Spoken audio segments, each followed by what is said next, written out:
Okay, so let's talk about this workout today that is on Sugar WOD. This is the some equipment and the full equipment workout. They're both the same. It calls for 10 down to 1 of double presses and toes to bar. So I only have 70s and 90s, so a pair of each. I don't have the RX weight for double presses is usually 50s and 35s, so I don't have typically the right equipment for RX.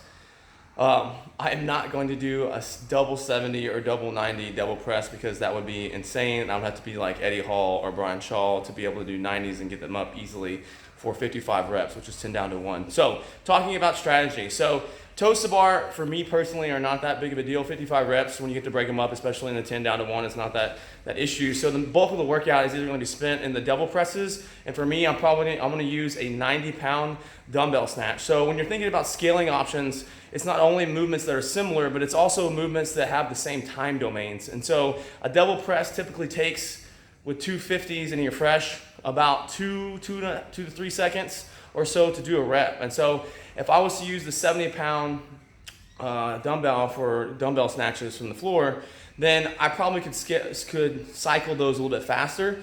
So I'm going to make the workout heavier for me and do the 90-pound single arm dumbbell snatches, and that will probably put each rep at about the same time domain as well as sort of the similar same movement as intended with the double presses. So when you're looking for scaling options, make sure that you're not only thinking about, if you don't have the equipment, think about other things that are in the same time domain. What is the intended stimulus? And so for this particular workout, the double presses, I feel like the single arm dumbbell snatch heavy would be an intended stimulus that would be similar to double presses. So we'll see how this goes, and I'll catch up with you guys after the workout.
So that workout went about as I expected. The 90-pound dumbbells were a little bit heavy.